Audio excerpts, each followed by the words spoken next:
ಅಥವಾ ದೃಷ್ಟಿಯಿಂದ ಕರೆದಂಥ ಪತ್ರಿಕಾಗೋಷ್ಠಿಯಲ್ಲಿ ನಾವೆಲ್ಲಿದ್ದೆ.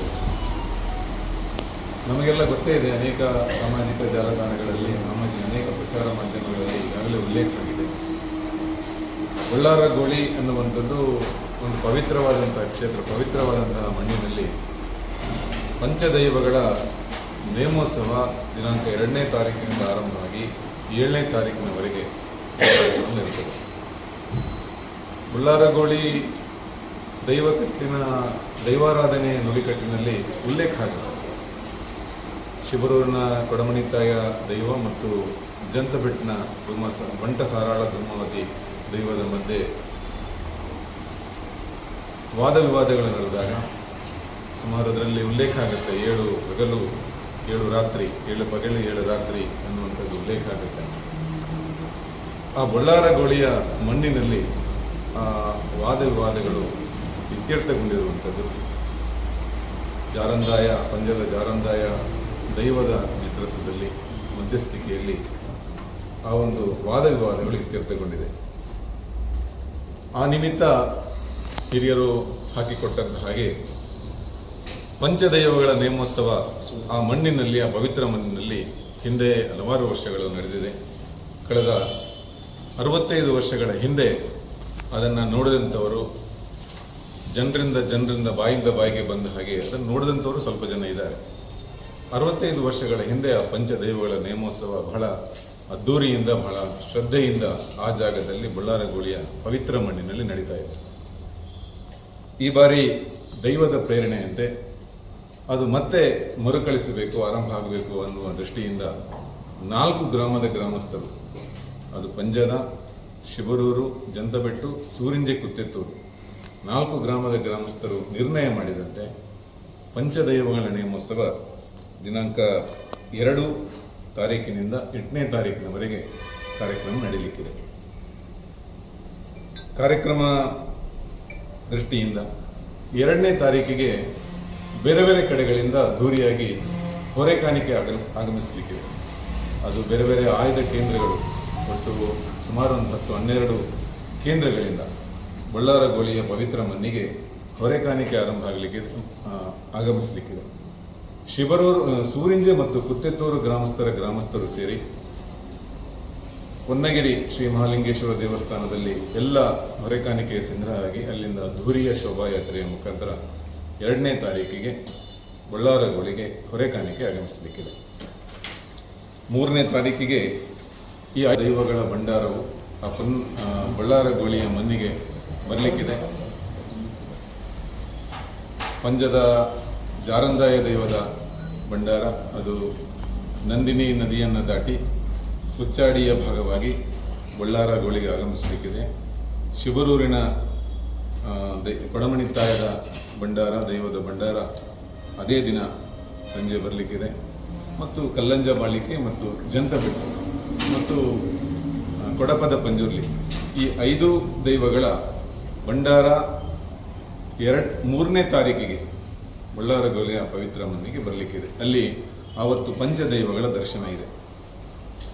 4ನೇ ತಾರೀಕಿಗೆ ಕೊಡಮಣಿತಾಯ ದೇವಸ್ಥಾನದ ಉಳ್ಳಾಯ ದೈವದ 10 ಗಂಟೆಗೆ, ಬೆಳಿಗ್ಗೆ 10 ಗಂಟೆಗೆ ಉಳ್ಳಾಯ ದೈವದ ನೇಮೋತ್ಸವ, ರಾತ್ರಿ 10 ಗಂಟೆಗೆ ಕೊಡಮಣಿತಾಯ ದೈವದ ನೇಮೋತ್ಸವ. 5ನೇ ತಾರೀಕಿಗೆ ಜಂತಬೆಟ್ಟು ದೇವಸ್ಥಾನದ ದೈವದ ನೇಮೋತ್ಸವ ಮತ್ತು ರಾತ್ರಿ ಕೊಡಪದ ಪಂಜುರ್ಲಿ ನೇಮೋತ್ಸವ. 6ನೇ ತಾರೀಕಿಗೆ ಕಲ್ಲಂಜ ಬಾಳಿಕೆಯ ಕಾಂತೇರಿ ದುಮಾತಿ ದೈವದ ನೇಮೋತ್ಸವ. 7ನೇ ತಾರೀಕಿಗೆ ಕುಂಡುಜಾರಿಗೆ ಪಂಜದ ದೈವದ ನೇಮೋತ್ಸವ ನಡೆಯಲಿಕ್ಕಿದೆ.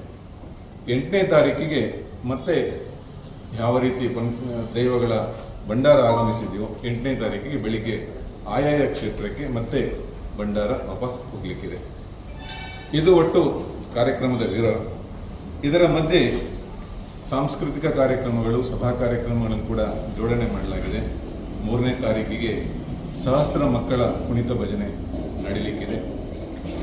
4ನೇ ತಾರೀಕಿಗೆ ಬೇರೆ ಬೇರೆ ತಂಡಗಳಿಂದ ಭಜನೆ ಇದೆ. 7ನೇ ತಾರೀಕಿಗೆ ನಾಟಕ ಪ್ರದರ್ಶನ ಇದೆ, ಚಾಪರ್ಕ ತಂಡದಿಂದ ನಾಟಕ ಪ್ರದರ್ಶನ ಇದೆ. ಮತ್ತು 4ನೇ ತಾರೀಕಿಗೆ ಧಾರ್ಮಿಕ ಸಭಾ ಕಾರ್ಯಕ್ರಮ ನಡೆಯಲಿಕ್ಕಿದೆ. ಈ ಜಿಲ್ಲೆಯ ಅನೇಕ ಗಣ್ಯಾತಿ ಗಣ್ಯರು ಗಣ್ಯರು ಈ ಸಭಾ ಕಾರ್ಯಕ್ರಮದಲ್ಲಿ ಭಾಗವಹಿಸುವಂಥ ನಿರೀಕ್ಷೆ ಇದೆ. ಶ್ರೀ ವಿದ್ಯಾಧೀಶ ಶ್ರೀಪಾದರು ಮಧ್ವಾಚಾರ್ಯ ಋಷಿಕೇಶ ಮಹಾಸಂಸ್ಥಾನ ಬಲಿಮಾರು ಮಠ ಉಡುಪಿ ಇವರು ಕೂಡ ಆಗಮಿಸುವಂತಹ ನಿರೀಕ್ಷೆಗಳಿದೆ. ಈ ಸಭಾ ಕಾರ್ಯಕ್ರಮದ ಅಧ್ಯಕ್ಷತೆಯನ್ನು ಮೂಡಬಿದ್ರೆ ಕ್ಷೇತ್ರದ ಸಾಮಾನ್ಯ ಶಾಸಕರಾದಂಥ ಉಮಾನಾಥ್ ಕೋಟೆಯನ್ನು ವಹಿಸಲಿಕ್ಕಿದ್ದಾರೆ. ಪ್ರಕಾಶ್ ಶೆಟ್ಟಿ ಬಂಜಾರ, ಪ್ರಕಾಶ್ ಶೆಟ್ಟಿ, ಶ್ರೀಯುತ ಶಶಿಧರ ಬರೋಡ ಶೆಟ್ಟಿ, ಈ ರೀತಿಯ ಅನೇಕ ಪ್ರಮುಖರು ಆವತ್ತಿನ ಧಾರ್ಮಿಕ ಸಭೆಯಲ್ಲಿ ಭಾಗವಹಿಸುವಂಥ ನಿರೀಕ್ಷೆ ಇದೆ.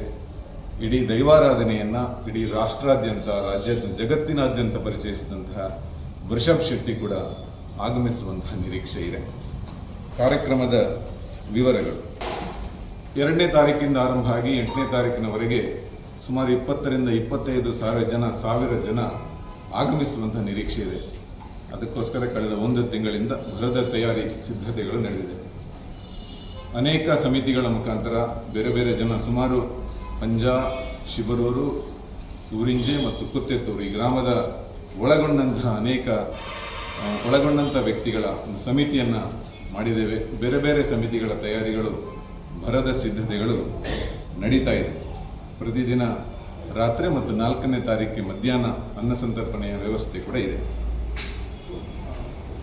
ಈ ಸಂದರ್ಭದಲ್ಲಿ ಇದು 4 ಗ್ರಾಮಗಳ ಕಾರ್ಯಕ್ರಮ ಆಗಿರೋದರಿಂದ ಮತ್ತು ಅನೇಕ ಜನ ಈ ಕಾರ್ಯಕ್ರಮಕ್ಕೆ ಬರೋದರಿಂದ ಕಾರ್ಯಕ್ರಮದ ಯಶಸ್ಸು, ಕಾರ್ಯಕ್ರಮದ ಪ್ರಚಾರ ದೊಡ್ಡ ಪ್ರಮಾಣದಲ್ಲಿ ಪತ್ರಕರ್ತರು ಕೊಡಬೇಕಾಗಿ ವಿನಂತಿ ಮಾಡ್ತಾ ಕಾರ್ಯಕ್ರಮಕ್ಕೆ ತ್ರಿಕರಣಪೂರ್ವಕವಾಗಿ ಸಹಕರಿಸಬೇಕು ಅಂತ ಈ ಸಂದರ್ಭದಲ್ಲಿ ವಿನಂತಿ ಮಾಡ್ತಾ ಇದ್ದೇವೆ.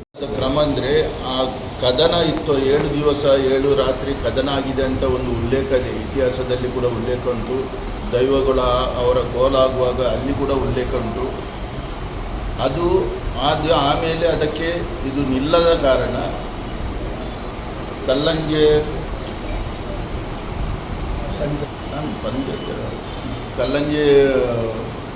ಕಾಂತೇರ್ ಜುಮಾವತಿ ಮತ್ತು ಕೊಡಪದ ಪಂಜುರ್ಲಿ ಇವರು ಜಾರಂದಯನ್ನು ಕರೆದುಕೊಂಡು ಬಂದು ಅವರಿಗೆ ಆಹ್ವಾನ ಕೊಟ್ಟು ತೀರ್ಮಾನ ಮಾಡುವಂತೆ ವಿನಂತಿ ಮಾಡಿದ್ದರಿಂದ ಅವರು ಅದನ್ನು ತೀರ್ಮಾನ ಮಾಡಿ ಆ ಪ್ರಕಾರ ಈಗ ಅಲ್ಲಿ ಅದು ಅವರಿಗೆ 7 ಮಂದಿಗೂ ಕೂಡ 5 ಮಂದಿಗೂ ಕೂಡ ಆ ಒಂದು ದಿನ ಮಾಡಿದ್ದು ಅದರಲ್ಲಿ ಕೋಲಾಗಬೇಕು ಎಲ್ಲರಿಗೂ ಅಂತ.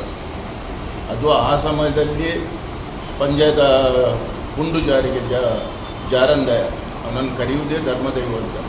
ಅವನು ಧರ್ಮ ಪ್ರಕಾರ ತೀರ್ಮಾನ ಮಾಡಿರಬೇಕು ಈ ವಿಷಯ. ಆ ಪ್ರಕಾರ ನಡೀತಾ ಬರ್ತಾ ಇತ್ತು. ಒಂದು 65 ವರ್ಷದಿಂದ ಈಗ ಇಲ್ಲ. ಅದನ್ನು ಬಳ್ಳಾರಿ ಗುತ್ತಿನವರು ಈಗ ಪುನಃ ಊರವರ ಒಟ್ಟಿಗೆ ಸೇರಿ ಅದನ್ನು ಮುಂದುವರಿಸಬೇಕು ಎಂಬ ಇಚ್ಛೆಯಿಂದ ಮುಂದುವರಿದಿದ್ದಾರೆ. ಈಗ ಆಗುತ್ತಾ ಉಂಟು. ಅದಕ್ಕೆ ಎಲ್ಲರ ಸಹಕಾರ ಕೂಡ ಸಿಗ್ತಾ ಉಂಟು. ಮತ್ತು ಶಿಬರೂರು ಕೊಡಮಂದಯ್ಯ ದೇವಸ್ಥಾನ ಮತ್ತು ಇವರು ಜಂತಬೆಟ್ಟು ಸರಳದು ಮಾತಿಗೆ ನಡೆದ ಇದು ಬಹುಶಃ ಅದು ಗಡಿಪಾಡಿನ ವಿಷಯದಲ್ಲಿ ನಡೆದಿರಬೇಕು. ಆಗ